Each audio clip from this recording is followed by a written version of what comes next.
There you go. Awesome. Okay.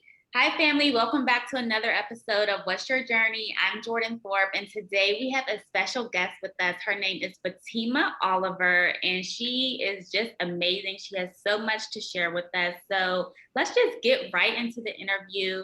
Just tell us a little bit about who you are, what you do. Sure. So I am Fatima C. Oliver. I am a mother, a wife, an author, transformational speaker, and consultant. I got my hands in a little bit of everything. I have four boys. I don't know why I had to think about that, but Right. I don't know what that was about. They're gonna be like, "Mama, you want to tell us something?" But Right. I have four boys. Or They are boy. 21, 14, 10, and 7. So all over the spectrum.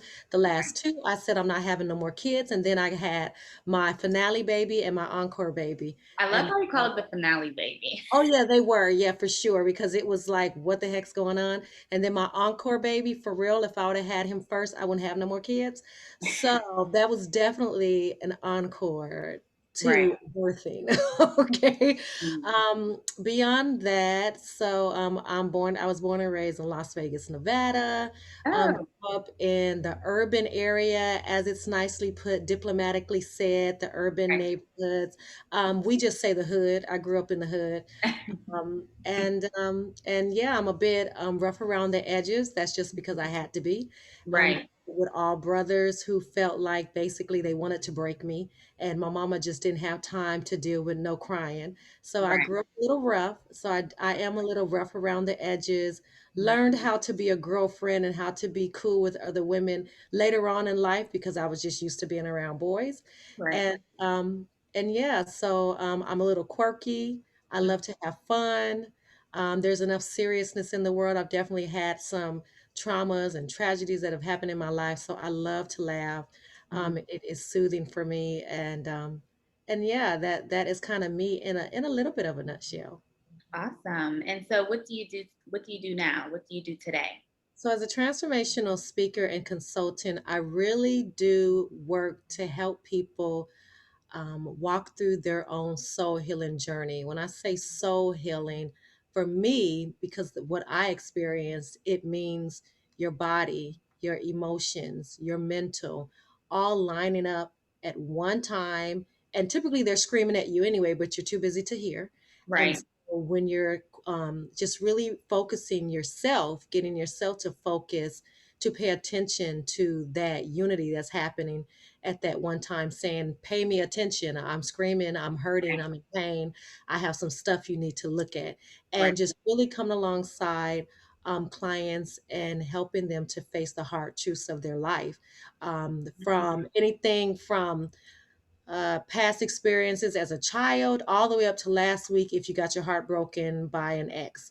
Right. Really being able to help that person to face their reality, to not turn away, but look at the hard truths of where their life is at, how it got there, focusing on triggers, what focusing on emotions that basically impact triggers and that allow us to behave in very spontaneous and sometimes unhealthy way, a lot of times unhealthy ways, to really just Right. tapping into those breadcrumbs in regards to what are your triggers, what causes you to behave and react and have an attitude in the way that you have, what causes you to not be your authentic self, to live in your truest form, not just keeping it 100 with everybody else, but truly genuinely embracing who you are and embracing yourself in enough to be able to say, I messed up and I need to fix that. And so I basically come alongside people to help them navigate that path. I like to say, Jordan, that's similar to a personal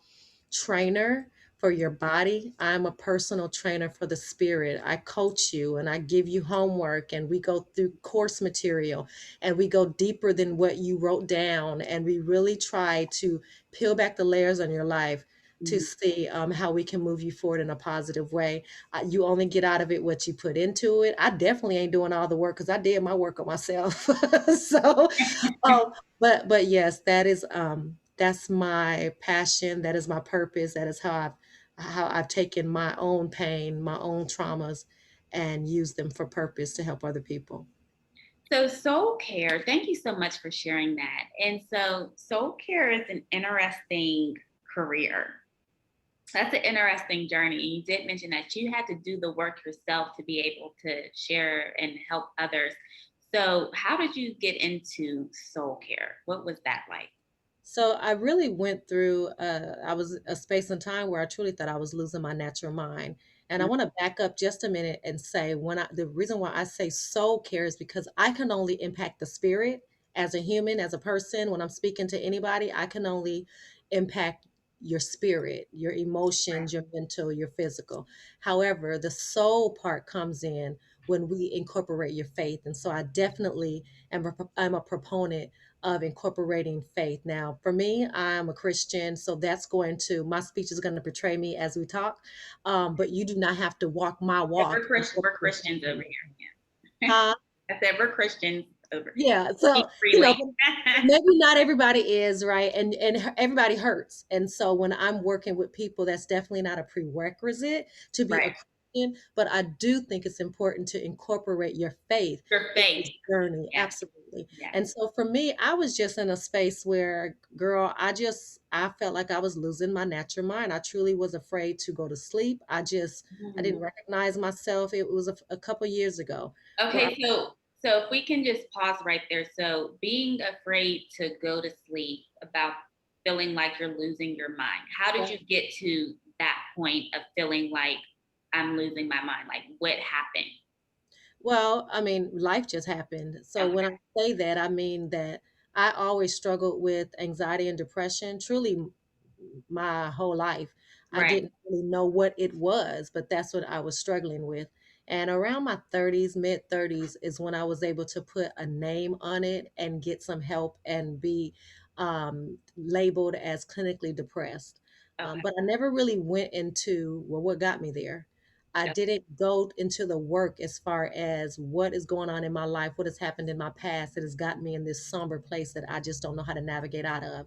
And so it wasn't until a couple years ago where my life stopped, meaning it got unbusy. I relocated. I got into a new space where didn't have all these activities on my calendar. And Mhm. I was able to pay attention to how my body was reacting, how my mental was kind of just jacked up, but my thinking was off. And my emotions, I was living on simmer. You say anything to me, and I could pop off at any given moment. So very unpredictable in my home. But I could put on a facade and I say I was a poised mess. I could go to work and function, but on the inside, I really was breaking down and having anxiety attacks about 5 out of 7 days out of the week. And so it was living in that space of chaoticness, of really in a space in my head where I was like, am I becoming a schizophrenic? Like, I don't know. I don't Right. know what's going on with me. Yeah. That truly pushed me to seek help and to seek a therapist. Mm. Mm. Yeah. And so you're seeing therapy, you're going to a therapist. How did you overcome that? How did you overcome the depression? What were the Yeah. steps that you took? I would say overcome is a huge word, and I don't believe that you necessarily overcome depression, but Okay. you do overcome the issues that have gotten you to that place. And so for me, with my prayer, with my therapy, and just really talking about different situations that had occurred, being sexually abused, being physically abused, being deformed at a young age, domestic abuse, losing a child, all these things that had followed me throughout my life that I never dealt with the emotional aspect of the event. And I just survived it because that's what I learned to do. In that moment where I was speaking with like minded people who would pray with me and for me, and when I was speaking with the therapist and just really, really centering my life and quieting it down to hear God, was I able to specifically focus on each incident and work through those situations independently from each other and deal with the emotional aspect that was attached. And in that, I was able to find a way to release that pain. The event is the event, but I was able to release the pain from really having me captured.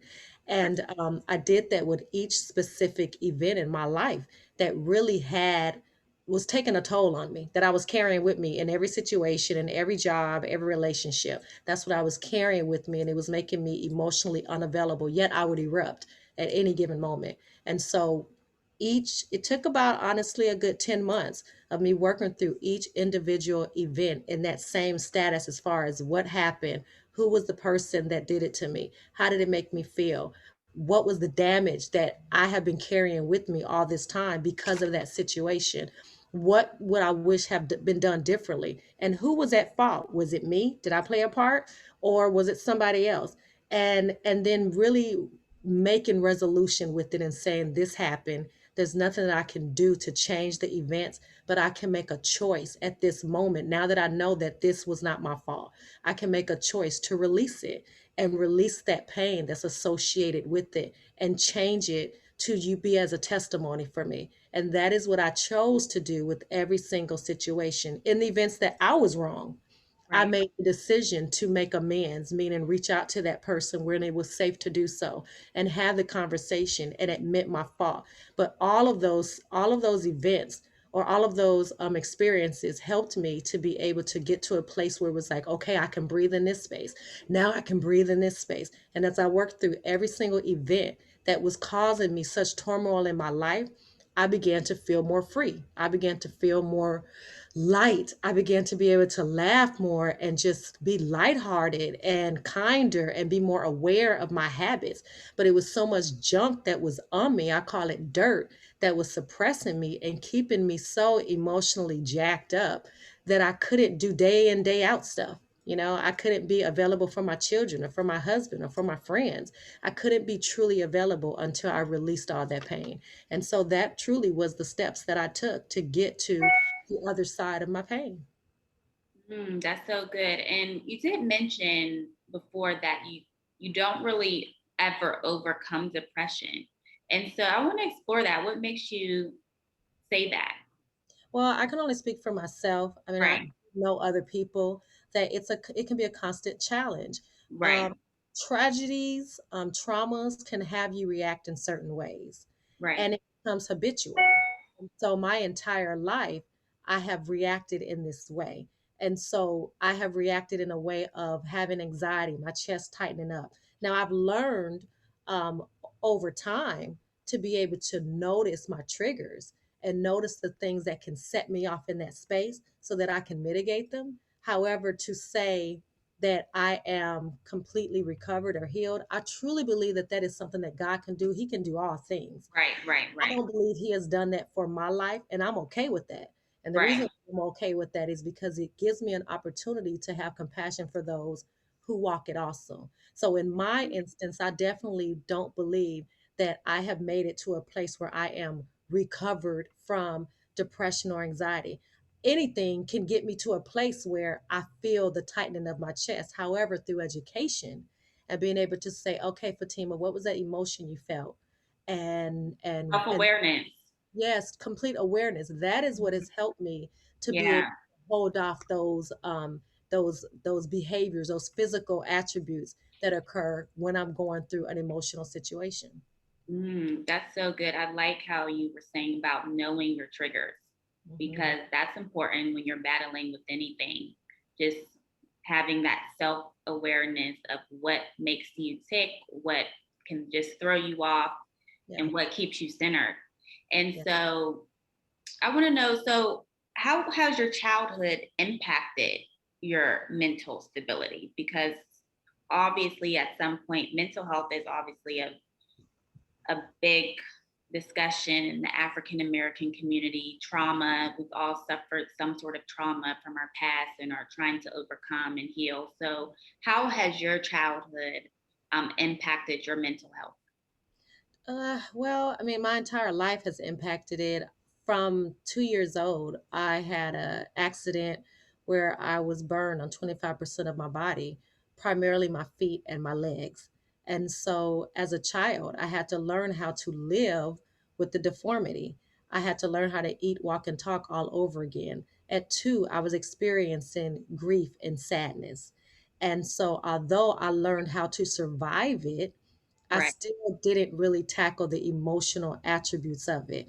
At 11 years old, dealing with sexual abuse, and again, not having those fundamentals, or my family not having the wherewithal to be able to get me counseling or anything like Right. that. All of those things I carried with me throughout my adulthood, throughout my youth, throughout my adulthood, through, as a mother, as a wife, I carried that with me. And so it definitely plays a part on your mental health if you do not go back and deal with those emotions that are associated with the events that have happened in your life. That's what happened to me. I believe it's critical to go back and revisit, not live there, not live in that space again. But I also don't think you can just forget and pretend like things never happened. Right. I tried that. And so I tried that for 30 something, 40 years.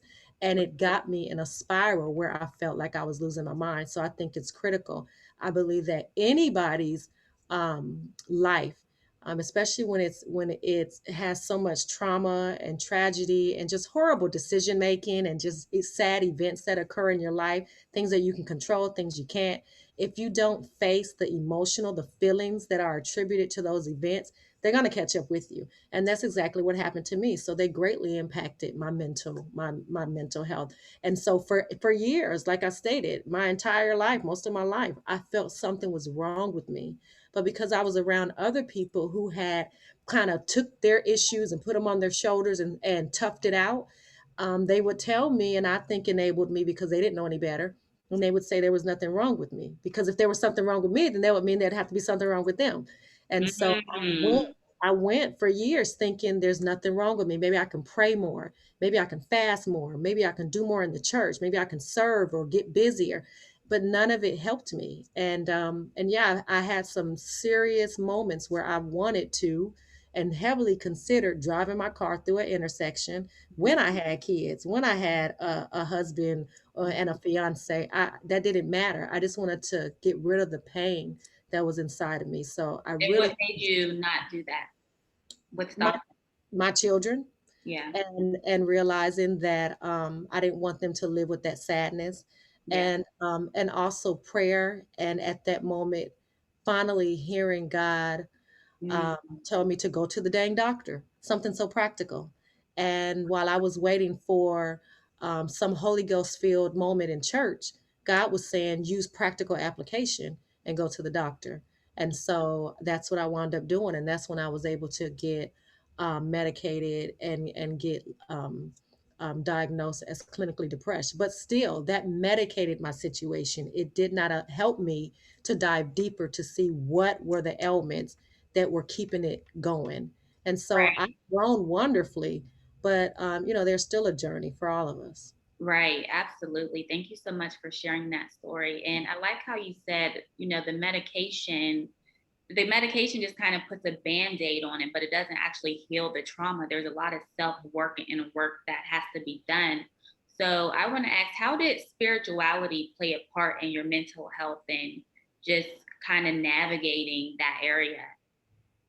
I think that's interesting because spirituality has definitely been at the core for me, shoot, my entire life. Um, every time I felt isolated, or I felt that no one understood, or that I was ashamed to tell people what I was feeling, I Right, talked to. And so he definitely became my best friend because he was the confidant. right, I didn't have to worry right. about anything going anywhere.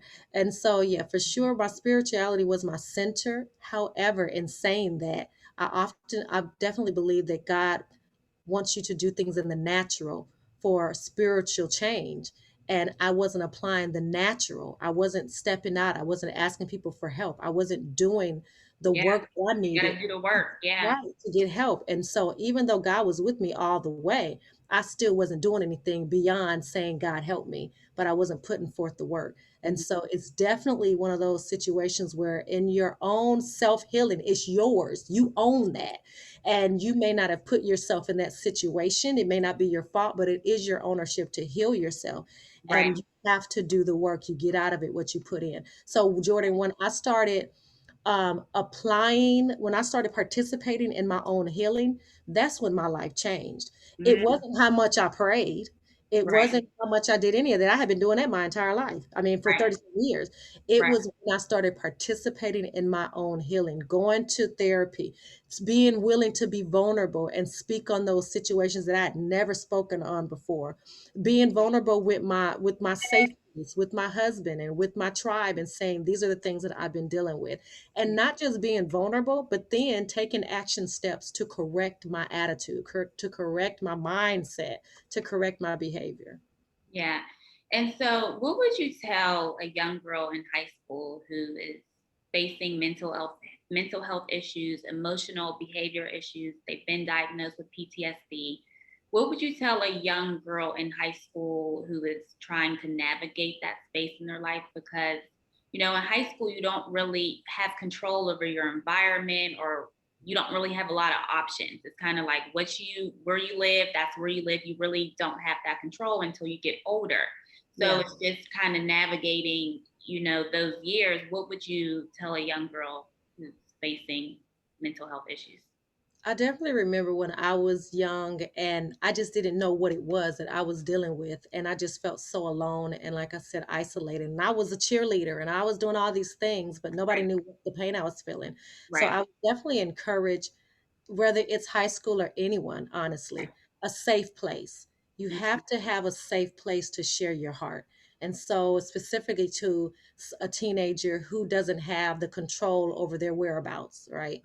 It's important to find that person, whether it's a teacher, whether it's a friend's parents, somebody, whether it's somebody at church or somebody at wherever community that you frequent, somebody that you feel that you can be your most vulnerable with, and you don't feel that there is judgment. You don't feel that they're going to look at you like you crazy or talk about you. It's right, important to figure out who that person or where that space is.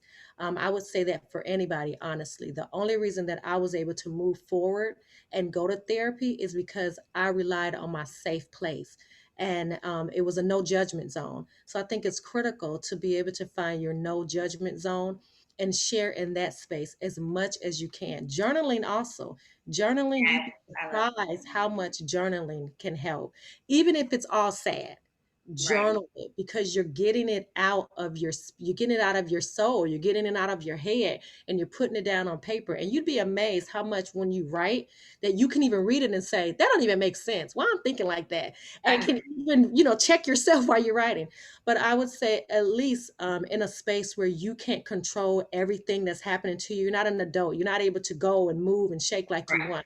But you can work to find that safe place and confide and be vulnerable and be willing to be vulnerable and not feel like everybody's going to judge you. You got to be willing to be vulnerable, and also to journal. Journal what is in your heart and what's in your mind so that you can get it down on paper. You can assess what you're thinking, and then you can determine, is that healthy or is that not?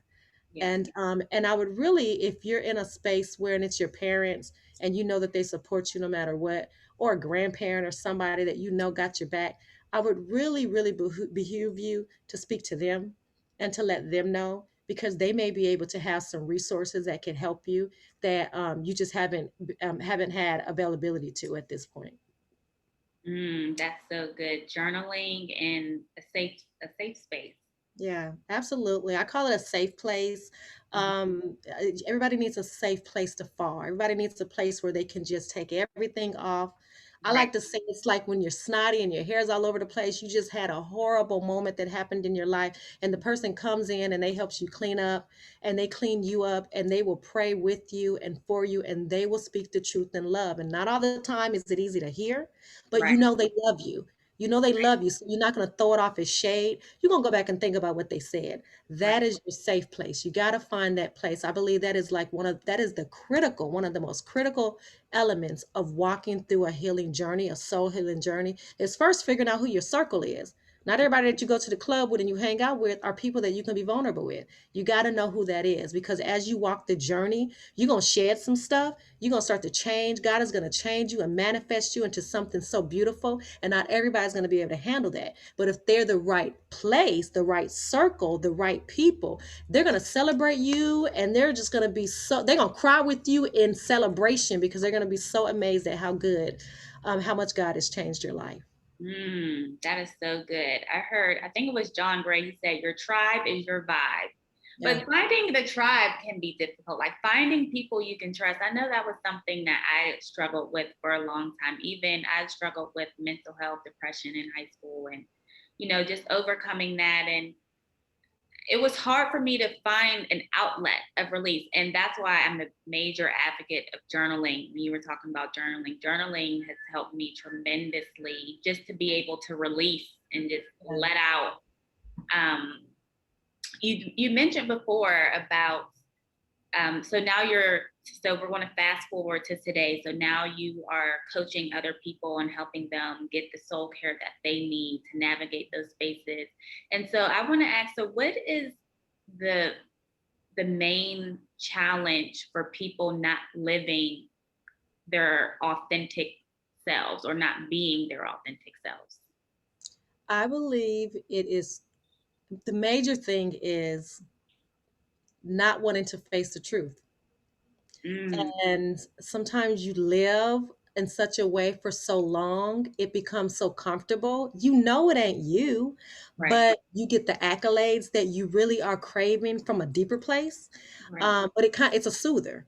And so you use that soother and to come to somebody and say, be vulnerable and take all that off and be naked and face who you really are, that is scary. It can be scary.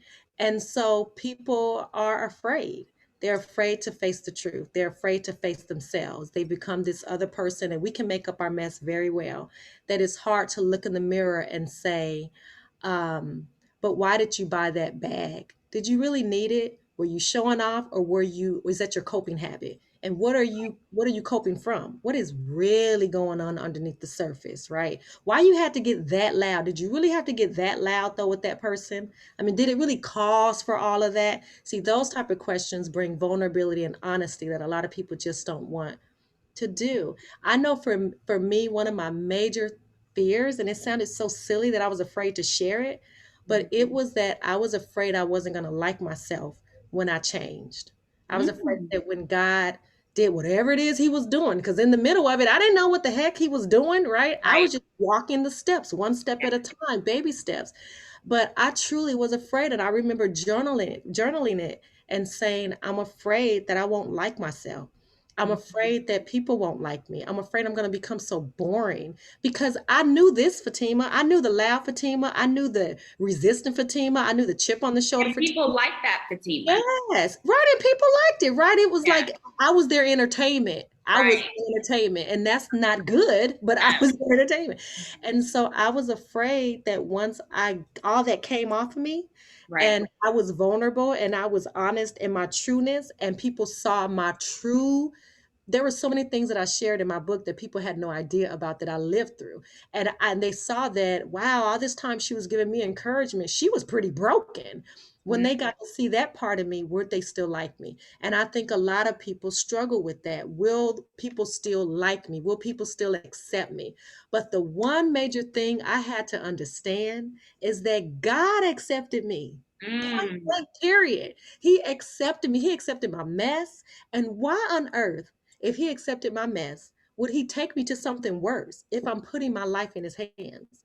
And I really had to do that calculation in my head and right. say, well, if God got me this far and now I know I'm doing the work that I'm supposed to be doing, why would he make me worse? Like, why would he make people not like me? Like, why? and so, and Right. so that was what gave me the courage to keep going, to keep walking one step at a time.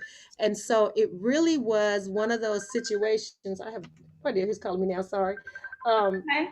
it was really one of those situations where I had to have that conversation. I had to have that outward conversation. Like I had to verbalize it or journal it. I had to Right. allow myself to get my power back because it being in my head allowed for the enemy to use it against me. A truth, which was the truth was I was afraid, but Right. using it to stifle me. And so I really believe a lot of people are afraid of what they will look like, afraid of if they will like themselves, afraid of other people will like them, truly just boils down to acceptance and Mm, not understanding that if you have made it this far to where your mind, body, soul, spiritually, every time you pray, it's in your face that you need to change the trajectory of your life, Yeah. and you are afraid of what you're going to turn out to be on the other side. Well, think about who you are now. If it's screaming to you, clearly who you are now ain't that good. I'm just saying. And if you think that you are great, then my question would be, well, how bad do you have to be to change? We all got stuff that we can fix. So how bad do you have to be to change? There's got to be something that people have pointed out that you may say, that's just the way I am. Well, that part may need to be changed. And in that, what's the worst that could happen? You become your more authentic self, and people have to adjust to your authentic self. That's what happened to me, Jordan. My family had to adjust to my new self, and actually, it was better because they got to get the person that wasn't flipping out. They got to get the person that Right. wasn't as rigid and as uptight. Now, don't get me wrong, I have my moments, okay, Right. but As they we didn't have to feel like they had to walk around on tiptoes, around me. And for that, for just that reason alone, my children to be able to trust that they can say pretty much anything to me, and trust that I'm going to be there and I'm going to listen to them, that is priceless. That's worth the transition. So I think it's a matter of how bad is your want to, how right. much are you needing this shift in your life. Right. How bad do you want it? How bad do you want to change and do better and get different results? And so you did mention about a book. So can you tell us a little bit about the book? What's it about? Yeah, so the book is called The Prescription is in the Dirt. Mhm. And my first novel is on Amazon. It has a 4.9 out of 5 rating, which I'm very proud of that. Congratulations. Thank you. And it really came out of all the work that I did. It Right. was reliving those situations. So my relationships as a sibling, as a parent, as a wife, as a daughter, just reliving those relationships and how every single one was impacted in dramatic ways throughout my life, and how I coped with it in a negative way or Mhm. not in the best way, and then how I made my way with God's help to be able to nurture those relationships and be honest in those relationships, and the good things that came out of it, the not so good things that came out of it, but out of all of it, me finding who I am, who I truly am, and finding my freedom. And that's truly what the book is about. The title, The Prescription is in the Dirt. The dirt is all the stuff that we talked about, we touched on, those taboo things that maybe the church frowns upon, that you've been through, that nobody wants to talk about, those things that make you feel ashamed, those things that people are still angry about to this day over a situation you were in. Right. All those things that we tiptoe around, those are the taboo, that's the dirt. And if we're not careful, that dirt, molestation, anger, rage, just all kind of craziness, if we're not careful, it can smother us. It can just make us buried like a casket, like the dirt does on a casket, and we can be walking around functioning Mhm. like functioning zombies, no Right. attachments, truly emotionally unattached. But if we allow God to get in the midst of it and listen to him when he's calling us to check ourselves and sit in our mess and face it, then it can become like soil, and it can birth Right. things within us that we didn't even know we had in us.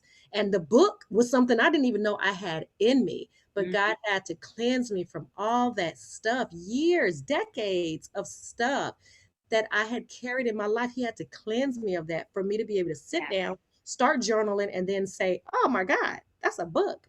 And then Right. from there, it became into the editing and the publishing, and it wound up on Amazon. And I'm just so grateful for Yeah. the success that it's had, and just the stories that I've gotten back from how it has touched people in their own personal ways, and giving them the opportunity to go second, as someone would tell me, that I went first and put all my business out there so somebody else could Right. go second and see that it's okay to be Right. that vulnerable. So, Right, right. Yeah. I mean, I truly believe that we're here to share our stories to help someone else. Like we go through things to help other people who are facing similar situations.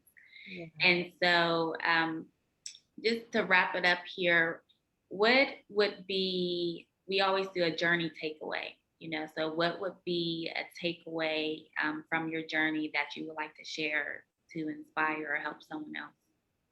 The journey, oh, there's so many, but what I would Yeah. say is finding my voice. I Mhm. think it is critical to give our voice, I'm sorry, give our pain a voice. We Yes. go through our lives feeling like we're insignificant or what we went through isn't as important as what somebody else went through. So we don't voice it. We don't acknowledge that it happened. And it is critical to give your pain a voice. Again, I don't mean stay there. I don't mean Right. sit in it and wallow in it, but I definitely mean acknowledge that it happened Right. and memorialize it to a degree as far as acknowledging the pain and the grief that came with it, and then allowing yourself to release it so that you can make room for goodness.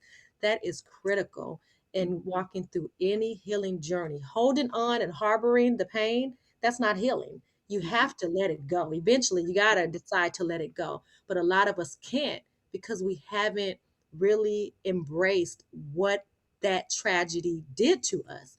And so Mhm. once we do that, I think we all have a right. If it was okay for us to go through it, then it's okay for us to feel it. And Yes. so we need to feel it and embrace that pain, that hurt, that anger, that whatever it is, and then release it into the atmosphere. And if there was anything I could tell anybody, I believe that is a critical element to healing, no matter what level, no matter where you are in your life. Healing from tragedies of as a young as in your youth, or healing from some dude that couldn't find your worth, couldn't see your worth, and dissed you. Yeah, you got to go through that same process. That's so good. Well, that is a great ending note. Embrace the pain and release it. And thank you so much for sharing your story with us, Fatima. I really appreciate it. And until next time, we'll talk soon. Thank you. Yes, thank you. Take care. Thanks.